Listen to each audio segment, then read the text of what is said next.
সচিবালয় থেকে যুক্ত হচ্ছেন হাসিব বিল্লাহ।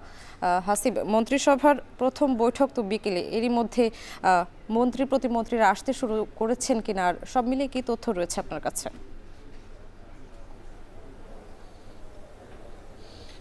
স্বামী, মূলত সচিবালয় এই প্রশাসনিক কার্যক্রমের প্রাণকেন্দ্র, তার চালকদের বরণ করতে প্রস্তুত। সকাল থেকে দেখা যাচ্ছে বিভিন্ন রকম প্রস্তুতি। নতুন প্রধানমন্ত্রী তারেক রহমান তিনি স্মৃতিসৌধ থেকে মা বাবার কবর জিয়ারত করে মূলত সচিবালয়ে প্রবেশ করবেন। তিনি পথে রয়েছেন, হয়তো 1টার দিকে তিনি সচিবালয়ে এসে পৌঁছাবেন। তার সঙ্গে এসে পৌঁছাবে মন্ত্রী পরিষদের যে বাকি 49 জন মন্ত্রী এবং প্রতিমন্ত্রী, তাদের সবার দপ্তর প্রস্তুত। তারেক রহমান প্রবেশ করেই মূলত এই যে ভবন 1 নম্বর সচিবালয়ের নতুন ভবন, সেখানে প্রবেশ করবেন। সেখানে তার কক্ষ প্রস্তুত রয়েছে এবং তারপর কর্মকর্তাদের সঙ্গে তিনি মত বিনিময় করবেন।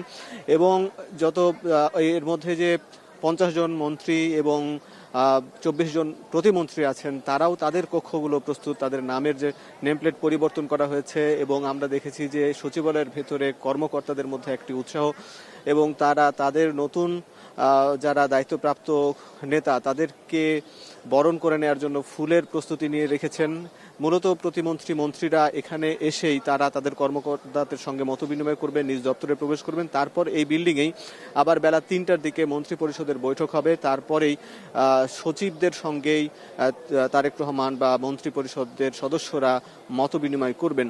এর মধ্য দিয়ে যাত্রা শুরু হবে এই ত্রয়োদশ জাতীয় সংসদ নির্বাচনের পর এই যে নতুন সরকারের। এই সরকারের মূলত মন্ত্রী প্রতিমন্ত্রীদের মধ্যে বেশিরভাগই কিন্তু নতুন মুখ। তারেক রহমান সহ বলা যায় যে প্রায় 41 জন নতুন মুখ রয়েছে 50 জনের মধ্যে। এর মধ্যে মন্ত্রীদের মধ্যে রয়েছে 9 জন পুরনো, 25 জনের মধ্যে তার মধ্যে 17 জন নতুন মুখ।